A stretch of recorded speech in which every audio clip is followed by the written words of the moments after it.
সবাইকে আন্তরিক শুভেচ্ছা। আশা করি আপনারা সকলেই ভালো আছেন। আজকে প্রাথমিক, উচ্চ প্রাথমিক, নবম থেকে দ্বাদশ শ্রেণীর শিক্ষক নিয়োগ, সেই সঙ্গে গ্রুপ সিডি এর বেশ কিছু গুরুত্বপূর্ণ তথ্য দিচ্ছি, তাই ভিডিওটি প্রথম থেকে শেষ পর্যন্ত ভালো করে শুনে বোঝার চেষ্টা করবেন। তো ভিডিও শুরুর প্রথমেই কেন্দ্রীয় শিক্ষা প্রতিমন্ত্রী সুকান্ত মজুমদার গুরুত্বপূর্ণ যে মন্তব্য করেছেন সেই বিষয়ে আমাদের জানা অত্যন্ত দরকার। এই মন্তব্যের উপর কিন্তু নির্ভর করে আগামী দিনে পশ্চিমবঙ্গের লক্ষ লক্ষ চাকরি প্রার্থীরা অনুপ্রাণিত হতে পারে। ঠিক সে কারণেই সুকান্ত মজুমদার তিনি ঠিক কী বলেছিলেন, তিনি বলেছিলেন যে সরকার দ্রুত শূন্য পদ পূরণের লক্ষ্যে রূপরেখা তৈরি করেছে। স্কুল শিক্ষা, উচ্চশিক্ষা এবং বিভিন্ন সরকারি দপ্তরে নিয়োগের জন্য ইতিমধ্যে প্রয়োজনীয় বাজেট এবং বরাদ্দ তারা কমপ্লিট করেছেন।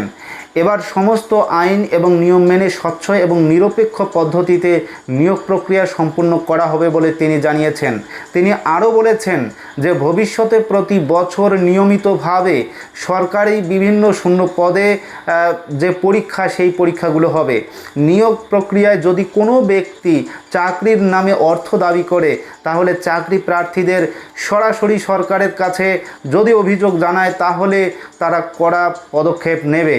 তো ঠিক সে কারণেই এসএসসি নিয়োগের প্রসঙ্গে তিনি উল্লেখযোগ্য যে মত পোষণ করেছেন সেটি হলো মৌখিক পরীক্ষা বা ইন্টারভিউতে নিয়মের বাইরে অতিরিক্ত নম্বর দেওয়ার কোনো সুযোগ থাকবে না। ব্যক্তিত্ব যাচাই বা পার্সোনালিটি টেস্টের জন্য যতটুকু নম্বর নির্ধারিত থাকবে শুধুমাত্র ততটুকুই রাখা হবে। এর মাধ্যমে নিয়োগ প্রক্রিয়াকে আরও স্বচ্ছ এবং নিরপেক্ষ করা উপর তিনি জোর দিয়েছেন। এছাড়া তিনি বলেছেন যে যুবক যুবতীদের কর্মসংস্থানের জন্য 2-3 মাস অন্তর জব ফেয়ার মেলার আয়োজনও করবে।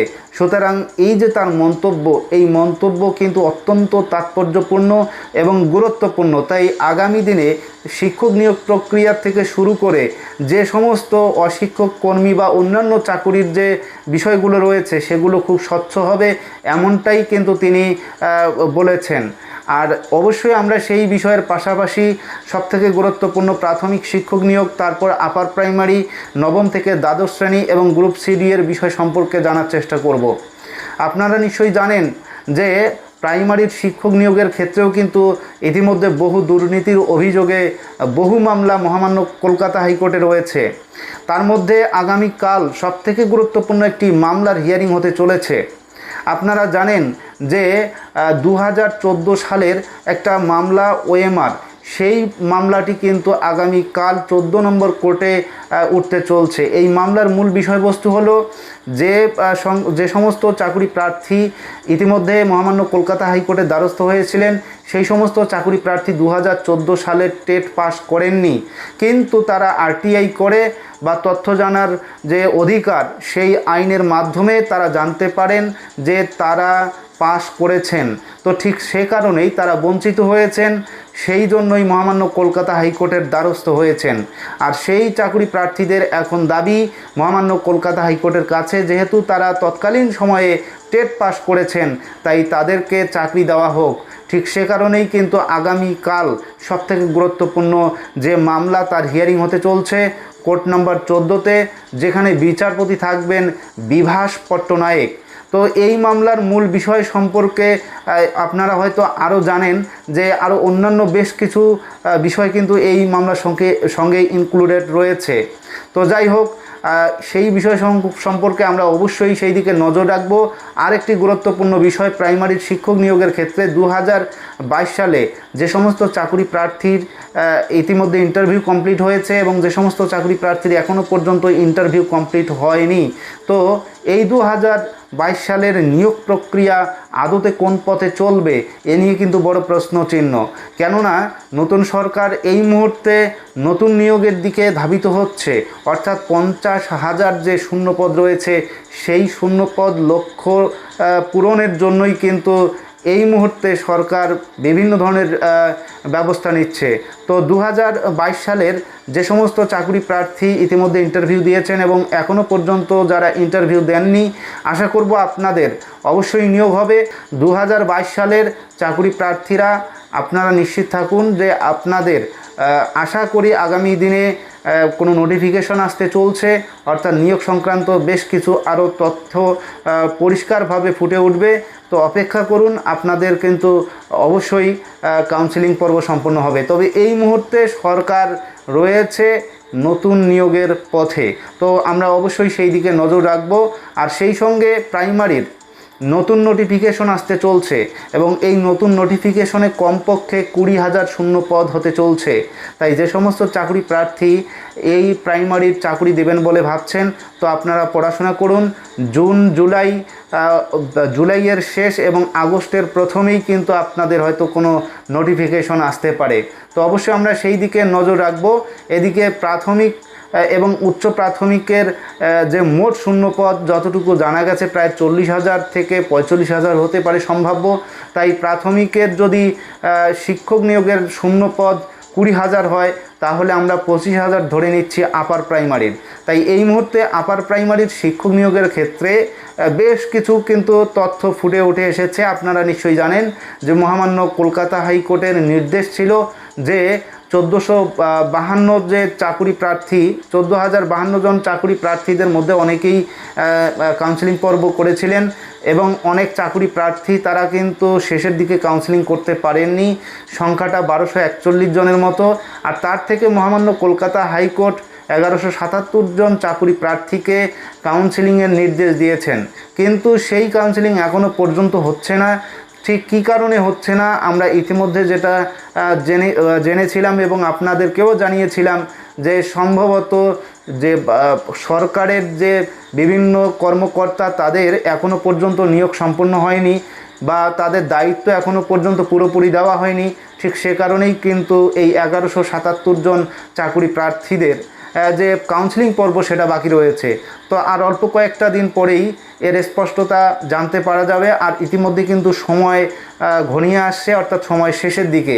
তো আশা করি এই যে 1177 জনের কাউন্সেলিংয়ের বিষয়টি, এটা নিয়ে সম্ভবত কমিশন আগামী দিনে মহামান্য কলকাতা হাইকোর্টে যাবে তাদের কাউন্সেলিংয়ের সময়টাকে এক্সটেনশন করার জন্য। তো অবশ্যই আমরা সেই দিকে নজর রাখবো। আর অল্প কয়েকটা দিন অপেক্ষা করতে হবে, তারপরেই কিন্তু বোঝা যাবে যে টাইমটা WBSSC এক্সটেনশন করতে পারে কি না। আর অপরদিকে আপনারা জানেন যে আপার প্রাইমারি শিক্ষক নিয়োগের ক্ষেত্রে বহু ধরনের অভিযোগ ফুটে উঠে এসেছে। একদিকে OMR-এর বিভিন্ন ধরনের কিন্তু মামলার কথাও আমরা শুনতে পাচ্ছি যে OMR পাবলিশ করতে হবে। সেই সঙ্গে আপার প্রাইমারির যে গ্যাজেট সেটাকে নাকি ভায়োলেট করা হয়েছে সেই বিষয়ে কিন্তু বহু চাকরি প্রার্থী তারা মামলা করেছিলেন এবং অনেক চাকরি প্রার্থী তারা এই মুহূর্তে আন্দোলন এবং অবস্থানরত অবস্থায় রয়েছে। মহামান্য কলকাতা হাইকোর্টের অনুমতি অনুসারে মাতঙ্গিনী হাজরা মূর্তির পাদদেশে তাদের মূল দাবি হচ্ছে যে ইন্টারভিউয়ের 15 দিন আগ মুহূর্ত পর্যন্ত সমস্ত শূন্যপদ সংযোজন করতে হবে। কিন্তু এই জায়গায় কমিশন নাকি সেই পরিপূর্ণভাবে সিট আপডেট না করেই কাউন্সেলিং পর্ব শুরু করে দিয়েছে। তাই তারা কিন্তু অবস্থানরত অবস্থায় রয়েছে। দীর্ঘদিন ধরে তারা রোদ ঝড় জল বৃষ্টিকে উপেক্ষা করে এখনও তারা সিট আপডেটের অপেক্ষায় রয়েছে। তাদের মূল কথা হচ্ছে কমিশন সেই গ্যাজেটটাকে ভায়োলেট করেই কিন্তু কাউন্সেলিং পর্ব সম্পন্ন করেছে। তো অবশ্যই এই সরকার কি করে আমরা সেই দিকে নজর রাখব। তবে আপার প্রাইমারির নতুন নোটিফিকেশন আসতে চলছে, আর অপরদিকে পুরাতন যে আপার প্রাইমারির শিক্ষক নিয়োগ প্রক্রিয়াটা সেটাও কিন্তু এখনও পর্যন্ত অসম্পন্ন। তাই কিভাবে এই পুরাতন আপার প্রাইমারিকে নিষ্পত্তি না করে নতুন আপার প্রাইমারির নোটিফিকেশন দেয় সেটাই দেখার। তবে যতটুকু আমরা শুনতে পাচ্ছি যে 25,000-এর মতো আপার প্রাইমারিতে শূন্যপদ রয়েছে এবং সরকার কতটুকু ভ্যাকেন্সির উপর নোটিফিকেশন দেয় সেটাই কিন্তু আমাদের দেখার। আগামী জুলাইয়ের শেষের দিকে এবং আগস্টের দ্বিতীয় সপ্তাহের মধ্যেই কিন্তু সম্ভবত আপার প্রাইমারির নোটিফিকেশন আসতে চলছে। তো আমরা সেই দিকে নজর রাখব। আর এই দিকে সবথেকে গুরুত্বপূর্ণ একটি বিষয় গ্রুপ সি এবং ডি এর ক্ষেত্রে আপনারা জানেন যে গ্রুপ সি ডি এর ইতিমধ্যে পরীক্ষা হয়েছে, ফলাফল খুবই দ্রুত আসতে চলছে। যে জুলাই মাসের দ্বিতীয় সপ্তাহের মধ্যেই সম্ভবত গ্রুপ সি ডি এর ফল প্রকাশ হতে পারে, এমনটাই কিন্তু আমরা শুনতে পাচ্ছি। সুতরাং পশ্চিমবঙ্গ স্কুল সার্ভিস কমিশনের পক্ষ থেকে কোনো অফিসিয়াল বিজ্ঞপ্তি যখনই আসবে তখনই কিন্তু বোঝা যাবে যে কবে এই গ্রুপ সিডি এর ফলাফল প্রকাশিত হতে পারে। তবে প্রকাশের সম্ভাবনা নিয়ে জোরালো আলোচনা চলছে। দীর্ঘ প্রতীক্ষার পর হাজার হাজার চাকরি প্রার্থী এখন যারা আশায় বুক বেঁধে আছেন, অপেক্ষা করুন। আর মাত্র অল্প কয়েকটা দিনের মধ্যেই আপনারা কমিশনের অফিসিয়াল ওয়েবসাইটে রেজাল্ট সংক্রান্ত নোটিফিকেশন দেখতে পারবেন। তো এবার আসবো আমরা এসএলএসটি বিষয়ে। আপনারা নিশ্চয়ই জানেন যে সেকেন্ড এসএলএসটি কমপ্লিট হবে কবে, এ নিয়ে কিন্তু নানান প্রশ্ন, নানান উৎকণ্ঠা বাড়ছে প্রার্থীদের মনে। 31শে আগস্টের মধ্যেই কিন্তু তাদের এক্সটেনশন ডেট শেষ হতে চলছে, আর মাত্র 1 মাস। আর এরই মধ্যে নবম থেকে দ্বাদশ শ্রেণীর শিক্ষক নিয়োগ প্রক্রিয়া কি সম্পূর্ণ করতে পারবে কমিশন? এটা কিন্তু একটা বড় প্রশ্ন যাচ্ছে। আর এই 1 মাসের মধ্যে নবম দশম শ্রেণীর ভেরিফিকেশন, ইন্টারভিউ, কাউন্সিলিং কি সব সম্ভব? নিশ্চয়ই না। তাহলে টাইমটা কি এক্সটেনশন করতে পারে কমিশন? যতটুকু ধারণা করা হচ্ছে সম্ভবত টাইম এক্সটেনশন করতে পারে। তাহলে সেই টাইমটা কতদিন এক্সটেনশন হতে পারে? যতটুকু ধারণা করা হচ্ছে যে আগামী 31শে ডিসেম্বর পর্যন্ত এই টাইমটি সম্ভবত এক্সটেনশন হতে পারে। তবে মনে রাখা প্রয়োজন, নতুন সরকার এই মুহূর্তে যে পথে চলছে, নতুন নিয়োগে প্রায় 50,000 শূন্যপদ রয়েছে, সেটা পূরণের লক্ষ্যেই কিন্তু তারা এগিয়ে যাচ্ছে। সুতরাং আমরা যতটুকু ভাবছি যে নবম দশম শ্রেণী এবং একাদশ দ্বাদশ শ্রেণীর যে 2025 সালের এসএলএসটি অর্থাৎ সেকেন্ড এসএলএসটি, সেই এসএলএসটিকে কি উপেক্ষা করে নতুন নোটিফিকেশন দেবে? এটাও কিন্তু কোনো দিন সম্ভব নাও হতে পারে। কেননা যেহেতু মহামান্য কলকাতা হাইকোর্টের নির্দেশ এবং সুপ্রিম কোর্টের নির্দেশ অনুযায়ী এই সেকেন্ড এসএলএসটি এক্সামটা অর্থাৎ প্রক্রিয়াটা চলছে, তাই অবশ্যই আমাদের দেখা উচিত যে এই সেকেন্ড এসএলএসটি যতক্ষণ না পর্যন্ত সম্পূর্ণ হয় ততক্ষণ পর্যন্ত থার্ড এসএলএসটির নোটিফিকেশন আসা অসম্ভব। তবে আপনাদের এই বিষয় সম্পর্কে বলি, নতুন নোটিফিকেশন আসলে সম্ভবত প্রায় 15,000-এর মতো শূন্য পদ থাকতে পারে এই নবম থেকে দ্বাদশ শ্রেণীর শিক্ষক নিয়োগের ক্ষেত্রে। তো আমরা অবশ্যই সেই দিকে তাকিয়ে থাকব। আর সবথেকে গুরুত্বপূর্ণ একটি বিষয় যে 2016 সালের যোগ্য চাকুরিহারা যে সমস্ত প্রার্থী, তারা এই মুহূর্তে অত্যন্ত কাতর এবং অনুনয়ভাবে বিভিন্নভাবে তারা বিক্ষোভ বা বিভিন্নভাবে তারা আবেদন করছেন। কিন্তু যতটুকু এই মুহূর্তে শোনা যাচ্ছে যে তাদের আইনজীবী নতুন করে একটা স্টেপ নিতে চলছেন, এবং সেই স্টেপটা কি হতে পারে তো আইনজীবীর মুখেই শুনুন। আজকের বিষয়টা আপনারা জানেন যে এই এসএলএসটি 2016 আনটেন্টেড শিক্ষক এবং শিক্ষাকর্মীদের যদি আবার পুরনো চাকরিতে ফিরিয়ে নিয়ে যাওয়া যায়, তার জন্য সুপ্রিম কোর্টে একটা পিটিশন করার চেষ্টা হচ্ছে, পরিকল্পনা হয়েছে। তার জন্য একটি গ্রুপ তৈরি হয়েছে, রেজারেকশন। সেখানে যোগ দেওয়া খুবই সোজা। আপনারা বিভিন্ন লোকের কথায় বিভ্রান্ত হবেন না। Golam Gaus, thank you very much. কোনো রকম ডকুমেন্ট, পে স্লিপ, মার্কশিট এসব কিছু দরকার নেই। গুগল ফর্ম টর্ম এসব দরকার নেই। এতে অসুবিধা হচ্ছে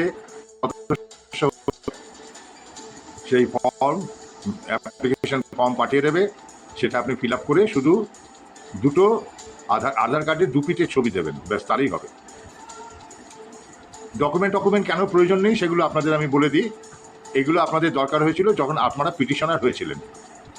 এখানে আপনারা কেউ পিটিশনার না, আমি বলবো না। প্রাইমারি 2014 নিয়ে আজকের অনুষ্ঠান নয়, আমি এসব বলবো না।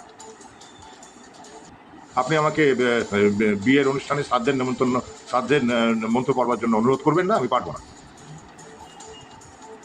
আমি প্রাইমারি 2014 নিয়ে, সমগ্র শিক্ষা জগতের নিয়ে, সমগ্র শিক্ষা নিয়ে একদম ব্যস্ত নই। আমি ব্যস্ত যে লোকগুলো খেতে পাচ্ছে না, শিক্ষাকর্মী, এবং যে লোকগুলো খেতে পাবে না সেপ্টেম্বর মাস থেকে, তাদের নিয়ে, আর কাউকে নিয়ে ব্যস্ত না।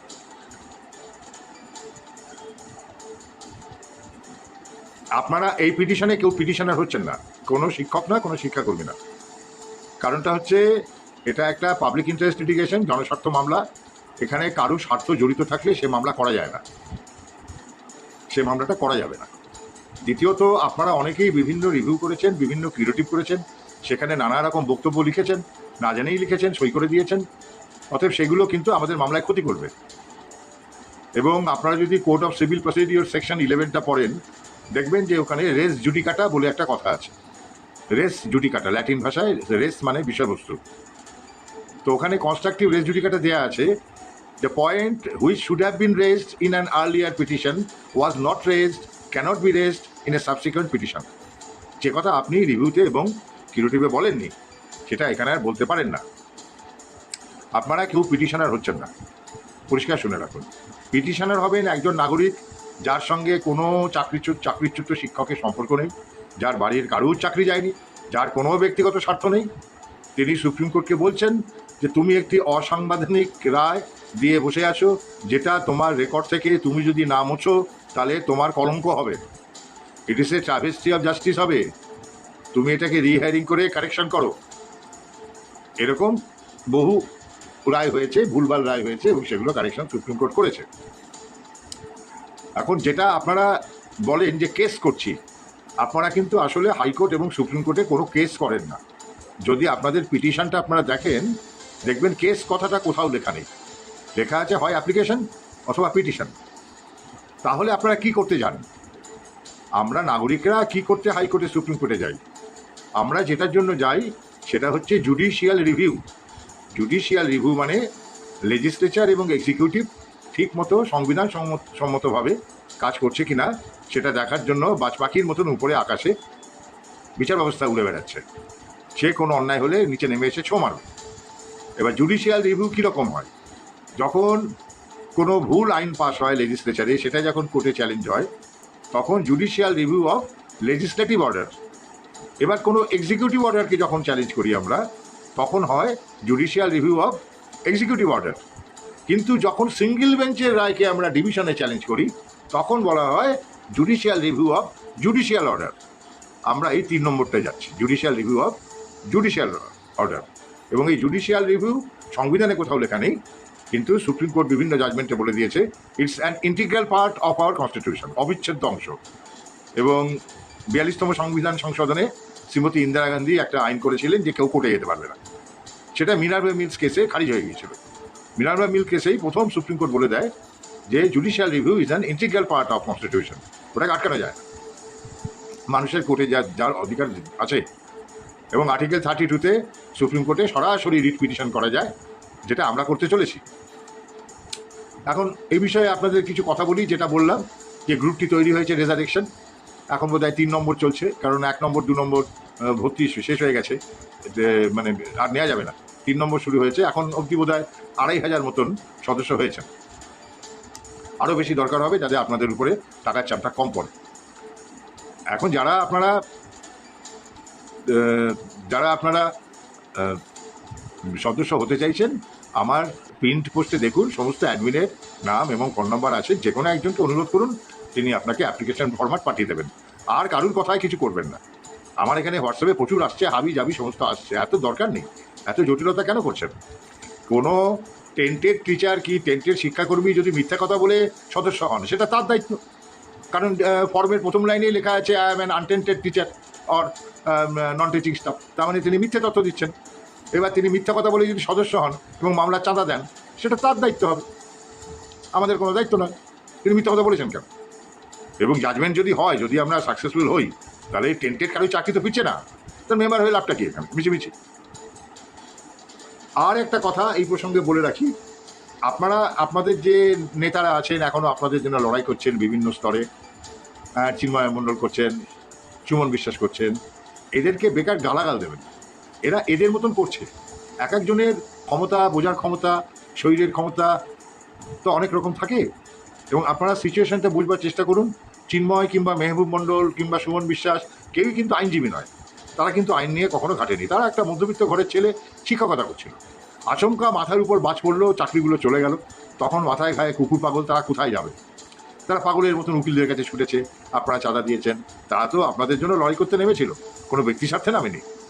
ভুলভাল হয়েছে, উকিলরা ভুলভাল বুঝিয়েছে। এবার থেকে তারা যেন একটু সমঝে চলেন, রিভিউ কোন গ্রাউন্ডে হয় সেটা যেন একটু জেনে নেন। আপনি যেটাকে মনে করছেন রায়ের ভুল, সেটাই কিন্তু ভুল নয়। আপনি যেটাকে মনে করছেন এই রায় না এটা ভুল, সেটা কিন্তু ভুল নাও হতে পারে, কারণ আপনি আইন নিয়ে ঘাটেননি। এটা আপনার পারসেপশন, রং পারসেপশন একটা, ওইটা বোধহয় ভুল, এটা বোধহয় ভুল। তো আসল যে ভুল সেটাকে দেখতে হয়, সেই ভুলটা যেন আইনি ভুল হয়, যেন লিগ্যাল এরার হয়। একটা জায়গা আমি আপনাদের পড়ে শোনাচ্ছি, তাহলে আপনাদের বুঝতে সুবিধা হবে।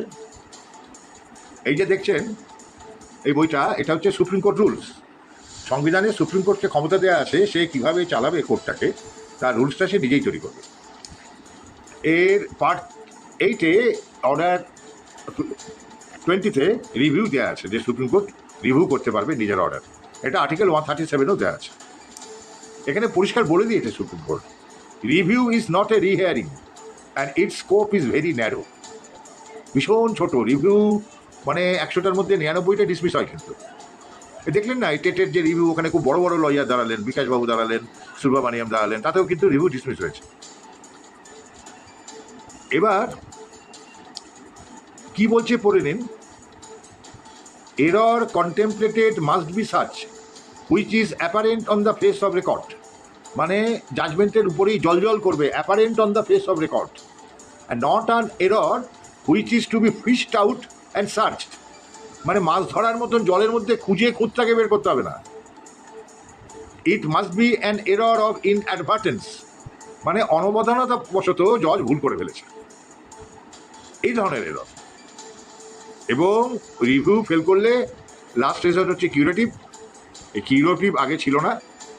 রূপা অশোক হুরা ভার্সেস রূপা হুরা বলে একটি ডিভোর্সের মামলা হয়েছিল 2002 সালে।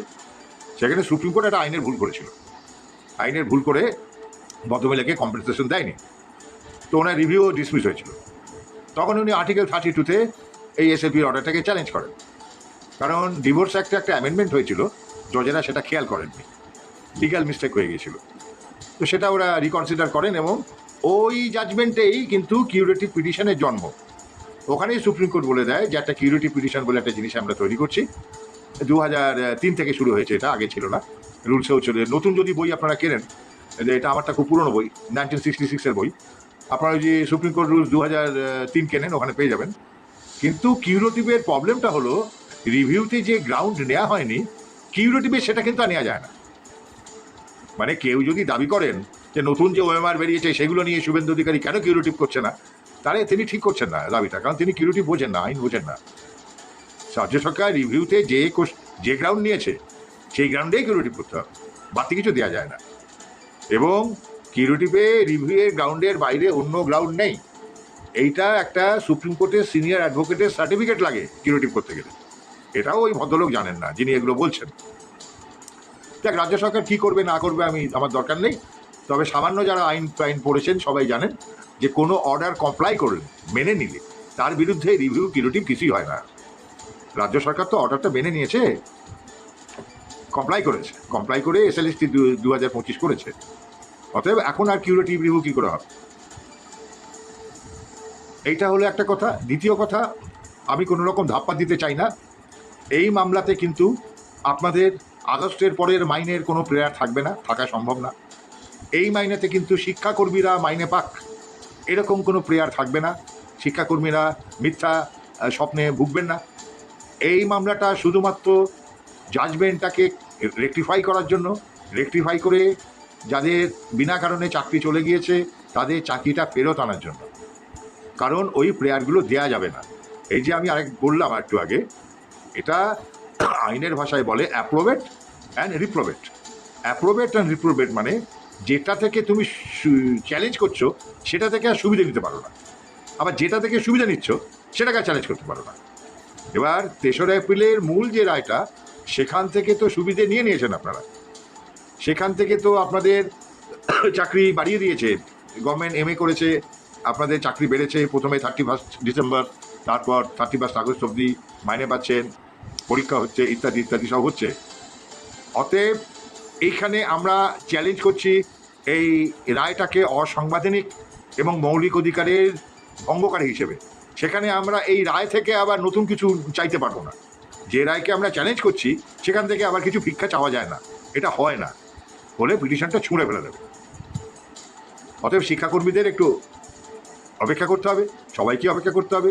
যদি মামলাটা আমরা করতে পারি ভালো লয়ার দিয়ে, যদি আমরা জিততে পারি, আপনারা নিজের নিজের জায়গায় ফিরে যাবেন। এবার 2005-এর 2025-এর এসএলএসটি নিয়ে কী হবে না হবে এ নিয়ে আমার ভাই কোনো মাথা ব্যথা নেই। কারণ যাদের চাকরি চলে গেছিল তারা ফিরে যাবে, আর যারা ফ্রেশার তাদেরকে নিয়ে কী করবে সে সরকারের শিক্ষা দপ্তর বুঝবে, আমার কোনো মাথা ব্যথা নেই। আমি লিস্ট ইন্টারেস্টেড এসব ব্যাপারে, কার 10 নম্বর মার্কস, কার কী বয়স, কার কী অমুক তমুক, হ্যাঁ, আমার কোনো রকম মাথা ব্যথা নেই। পরিষ্কার শুনেন, আমার মাথা ব্যথা শুধুমাত্র এই অসাংবিধানিক বেআইনি রায়টাকে রেকটিফাই করা। এখন প্রশ্ন উঠতে পারে যে এরকম চূড়ান্ত রায় হয়ে গেলে কি রিকনসিডারেশন হয়? তাহলে আমি আপনাদের একটা জায়গা পড়ে শোনাই। সুপ্রিম কোর্ট নিজের জাজমেন্টই বলছে,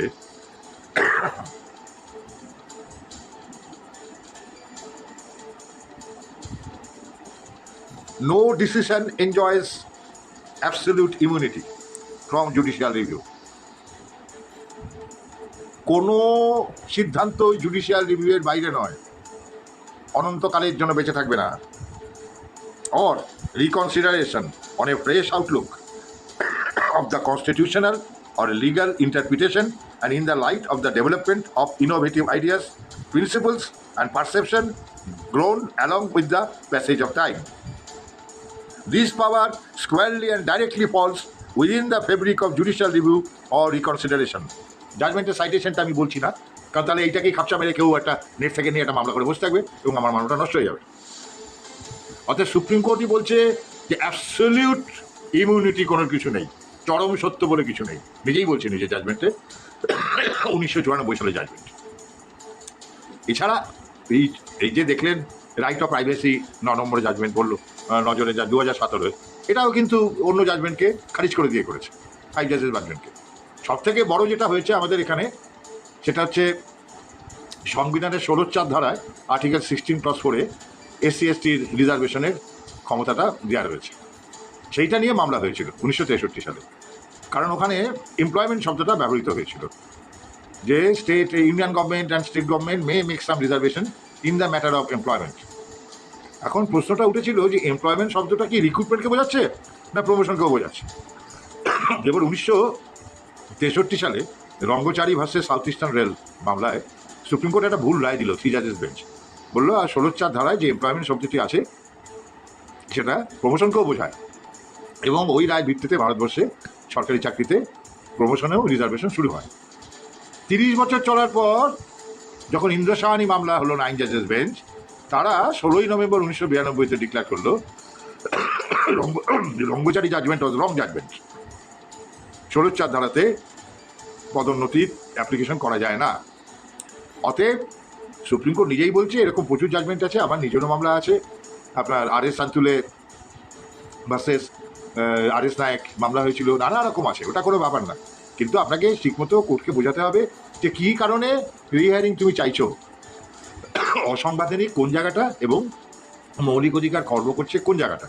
কারণ আর্টিকেল 32 হচ্ছে মৌলিক অধিকারের মামলা, শুধুমাত্র মৌলিক অধিকার ভঙ্গ হলেই তুমি যেতে পারো, আর কোনো রাইট নেই। কি আপনার অসুবিধা হয়েছে এই রায়ে, সেটা হচ্ছে আমি দুটো ফেসবুক লাইভে আপনাদের বোঝাবার চেষ্টা করেছি যে স্ট্যাটিউট মানে কি, আইনটা কে বানায়, আইনটা আমাদের নির্বাচিত জনপ্রতিনিধি লেজিসলেচারে বানায়, যে কারণে স্ট্যাটিউটকে বলা হয় উইল অফ দ্য পিপল, জনগণের ইচ্ছা। এবার জনগণের ইচ্ছা অনেকের পছন্দ নাও হতে পারে। এই যে ইউনিফর্ম সিভিল কোড করছেন নতুন সরকার, অনেকেরই পছন্দ হবে না, বলবে কেন আমার পার্সোনাল ল কেড়ে নেওয়া হচ্ছে, আমি মুসলিম, আমি খ্রিস্টান, ইত্যাদি ইত্যাদি। এটা যদি অসাংবিধানিক হয় হাইকোর্ট কিন্তু খারিজ করে দেবে, এটা নিয়ে তো মামলা হবেই।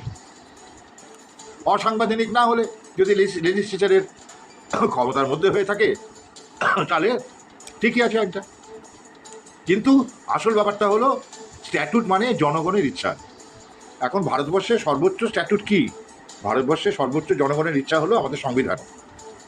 প্রায় 2.5 বছর ধরে তর্ক বিতর্ক করে গণপরিষদে এই জিনিসটা লেখা হয়েছে, এবং সেখানে আমাদের এখনকার বর্তমান যে আর্টিকেলটা নিয়ে সব থেকে বেশি ডিবেট হয়েছে সেটা হচ্ছে আর্টিকেল 14, যে state shall not deny equal treatment to any person. দেখুন, পার্সন বলেছে, সিটিজেন বলেনি। পার্সন মানে ভারতবর্ষের বাইরে অন্য লোককেও আমি সমান আইনি সুযোগ দেবো। এখন এই সমান আইনি সুযোগ বলতে কি বোঝায় এইটা নিয়ে দীর্ঘ বিতর্ক হয়েছে, দীর্ঘ। মানে মতিলাল নেহেরু রিপোর্ট জমা হয়েছে, সাফরু রিপোর্ট জমা হয়েছে, আম্বেদকারের রিপোর্ট জমা হয়েছে, ডক্টর রাজেন্দ্র প্রসাদ দীর্ঘ বক্তৃতা দিয়েছেন যে এই সমান সুযোগ বলতে কি বোঝায়। কি তারা ঠিক করেছে না, ইকুয়ালিটি অ্যামং ইকুয়ালস আর ইনইকুয়ালিটি অ্যামং ইনইকুয়ালস, মানে সমান আইনি সুযোগ সমান অবস্থায় লোকেদের জন্য। কিন্তু একজন স্কুলের হেডমাস্টার এবং যে ঘন্টা বাজায় তার মাইনে কিন্তু সমান হবে না। হেডমাস্টারের মাইনে হেডমাস্টারের সমান হবে, যে ঘন্টা বাজায় তার সমান হবে। এইটা হলো আর্টিকেল 14-এর ব্যাখ্যা, এবং সুপ্রিম কোর্টের অজস্র জাজমেন্টে সুপ্রিম কোর্ট এইটা নিশ্চয়ই আপিল করেছে যে অন্যের কোনো লায়াবিলিটি অন্যের ঘাড়ে চাপানো যাবে না। তো তুমি বাবা কী করলে? তুমি যারা প্রমাণিত টেন্টেড সিবিআই রিপোর্টে, আর যেখানে not specifically found to be tainted, দুজনেরই চাকরি খেয়ে দিয়ে বসে থাকবে। দুজনে তো ইকুয়াল নয়, ইনইকুয়াল। পরবর্তীকালে আবার রিভিউয়ের অর্ডারে আবার তুমি শুধু আনটেন্টেড শব্দটা ব্যবহার করেছো। আমার মজা হচ্ছে গভর্নমেন্ট যে এমএটা করলো যে আমরা পাচ্ছি না, আমাদের শিক্ষা ব্যবস্থা এই বছরের শিক্ষাবর্ষ শেষ অবধি রাখতে হবে, তার অর্ডারে কিন্তু সুপ্রিম কোর্ট আবার আলাদা ট্রিটমেন্ট করলো। কী করলো না, যারা আনটেন্টেড তাদের চাকরি করতে দিল, টেন্টেডদের দিল না। সেখানে কিন্তু ঠিক বিচারটা করলো, মূল রায় কিন্তু করলো না। এই যে আর্টিকেল 14-কে ভঙ্গ করলো, আপনাদের ভুল বিচার করলো, এর এফেক্ট কিন্তু অনেকখানি। কারণ আর্টিকেল 14 ভঙ্গ মানেই হচ্ছে স্বৈরাচারী অর্ডার, আরবিট্রারি অর্ডার। সুপ্রিম কোর্টে নিজেরই জাজমেন্ট আছে। এবং আর্টিকেল 14 ভঙ্গ হলে সঙ্গে সঙ্গে আরও অনেকগুলো ভঙ্গ হয়ে যাচ্ছে। সেটা হচ্ছে 16 ধারা, চাকরি করার অধিকার; 19 ধারা, চাকরি বেছে নেওয়ার অধিকার; সব থেকে বড় যেটা, সেটা হচ্ছে আর্টিকেল 21। আর্টিকেল 21 তুমি কীভাবে ভঙ্গ করলে?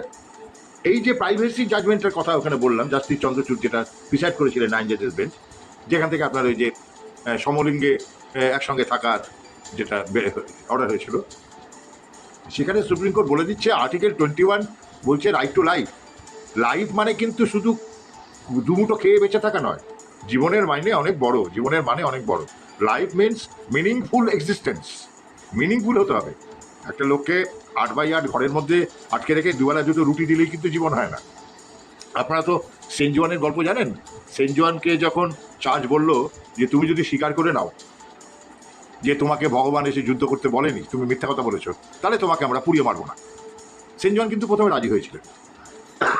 পরে উনি বললেন যে না, এ কী ব্যাপার, আমাকে তোমরা একটা অন্ধকার ঘরের মধ্যে আটকে রাখবে, সে গর্ত দিয়ে আমি আকাশের অল্প একটু ফালি দেখতে পাবো, দুবেলা দুটো করে রুটি দেবে আর জল দেবে, এটা কি জীবন নাকি?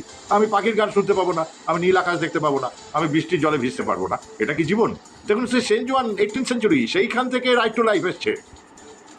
Life means meaningful existence. এবং আপনারা যদি ঋগ্বেদ পড়েন, সেখানেও দেখবেন, সেখানেও এই লাইফের কথা আছে, যে জীবন মানে কি? জীবন মানে গন্ধর্বরা খুব সুন্দর গান গাইছে, আকাশে পাখিরা ঘুরে বেড়াচ্ছে, তার নাম জীবন। তো তুমি এই 17,000 লোকের জীবনটাকে নষ্ট করলে। সে যদি আবার রিসিলেক্টেড হয়ে নতুন চাকরিও পায়, সেখানেও লোকে কিন্তু ফিস করবে যে এই যে মালটা জয়েন করেছে না, এ না আগের বার না টাকা দিয়ে চাকরি পেয়েছিল। এইটা তো করে দিলেন আপনারা। এই যে স্টিগমাটা গায়ে বসে গেল, ছাপটা, এটা কেন করলেন আপনারা? এই এত 17,000 লোকের কোনো প্রমাণ না পেয়ে, এদের নাম নেই টেন্টেড লিস্টের মধ্যে, আপনি খালি আন্দাজে, আপনি যোগ্য অথবা অযোগ্য বিচার করতে পেরেছেন কি পারেননি, it is not bloody my affair. আমি কেন দেখতে যাব? থানার ওসি চোর ধরতে পেরেছে কি পারেনি, আমার তো দরকার নেই। যাকে ধরবে সেই যেন চোর, একটা ভদ্রলোককে ধরে ঢুকিয়ে দিল, তা তো হতে পারে না। তো তুমি তো দেখছো এদের নাম টেন্টেড লিস্টে নেই, তাহলে তুমি এদের গায়ে এই ডাকটা দিলে কিভাবে? তুমি রাইট টু প্রাইভেসিতে হাত দিলে, এদের রাইট টু প্রাইভেসি নষ্ট হয়ে গেল। এদের রাস্তাঘাটে হাঁটাচলা করতে পারবে না। এদের ছেলেমেয়েরা বলবে, শিক্ষিকা হয় যদি মা, তাকে বলবে মা তুমি কি টাকা দিয়ে চাকরি পেয়েছিলে? এইটা কি করলে তুমি? এইগুলো প্লিট করতে হবে মামলার মধ্যে, আর জাজমেন্ট জোগাড় করে ভালো করে সুন্দর করে লিখে ভালো একজন সিনিয়রকে দিয়ে করাতে হবে সুপ্রিম কোর্টকে, যে চোখে চোখ রেখে বলতে পারে যে তুমি এই সমস্ত বদমাইশি করেছো, you have done all the মিসচিভস। এবং এই ধরনের জাজমেন্টকে ল্যাটিন ভাষায় বলা হয় পার ইনকিউরিয়াম জাজমেন্ট। পার ইনকিউরিয়াম ল্যাটিন ভাষায়, ইংরেজিতে মানে হচ্ছে জাজমেন্ট পাস বাই এ জজ due to ignorance of law or inadvertence. অনবধানবশত বেরিয়ে গেছে, এটা বেরিয়ে যায় অনেক সময়, সবসময় সব কিছু মনে থাকে না জজের, যে এই বিষয়ে একটা জাজমেন্ট অলরেডি আছে, আমি তাকে ভঙ্গ করছি। আর্টিকেল 14-এর জাজমেন্টগুলো কি এটা বলে দিয়েছিল যখন জাজমেন্টটা লিখছিল যে আমরা দুটো বিপরীত ধর্মী গ্রুপ অফ পিপুলকে একসঙ্গে চাকরি খাচ্ছি?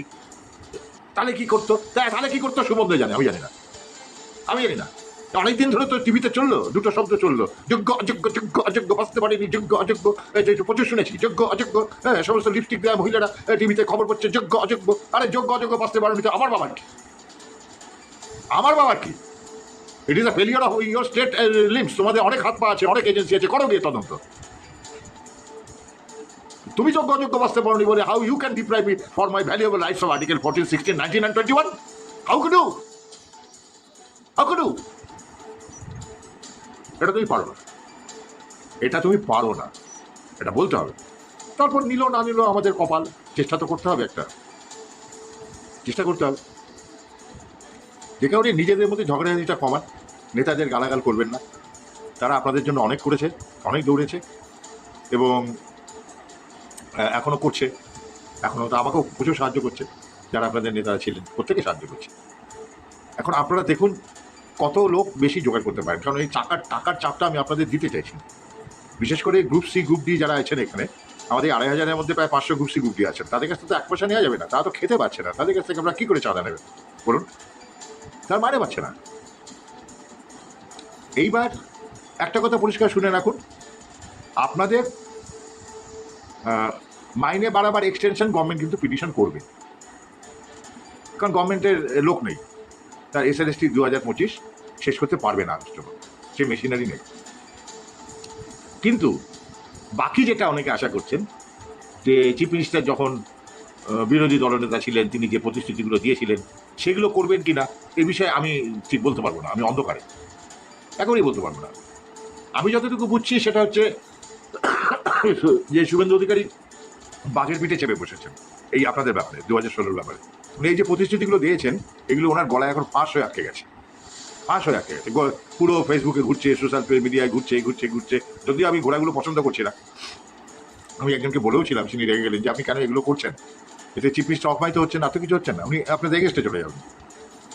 তো ওরা কিন্তু কোনো ওয়ে আউট পাচ্ছে না, ওরা কোনো ওয়ে আউট পাচ্ছে না। আমি মিস্টার সুমন বিশ্বাসের ফেসবুক লাইভ দুপুরে বসে বসে শুনছিলাম, সেখানে উনি পরিষ্কার বললেন যে দীপক বর্মন বলে দিলেন আমরা কোর্টে যাবো না, তোমরা যাও। এই যে তোমরা যাও কথাটার মধ্যে আসল ইঙ্গিতটা লুকিয়ে আছে। কি সেটা?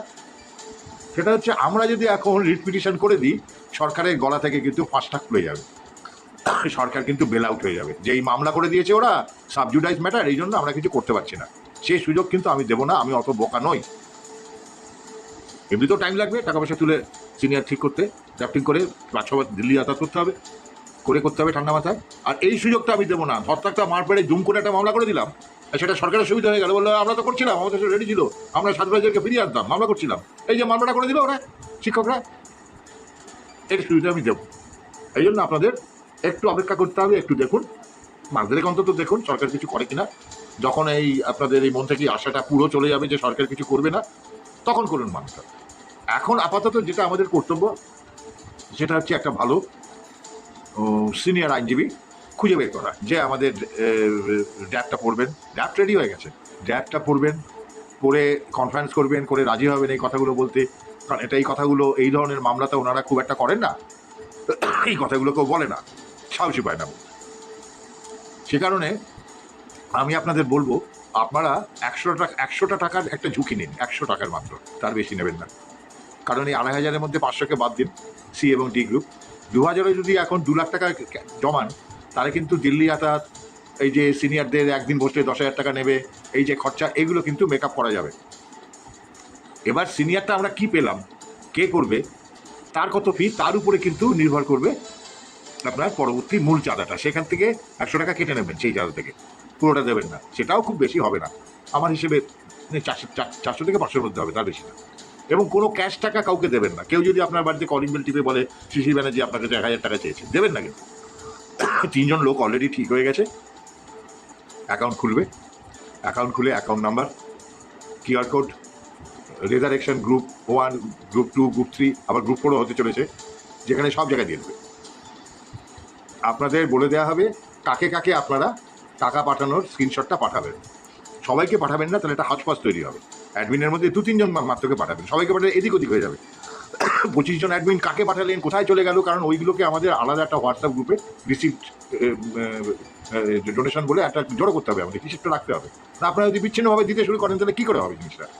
সেই জন্য যে 3 জন করবে, অ্যাকাউন্টটা ওপেন করবে, সেই 3 জনকেই দেবেন, আর ম্যাক্সিমাম আমাকে দিতে পারবে।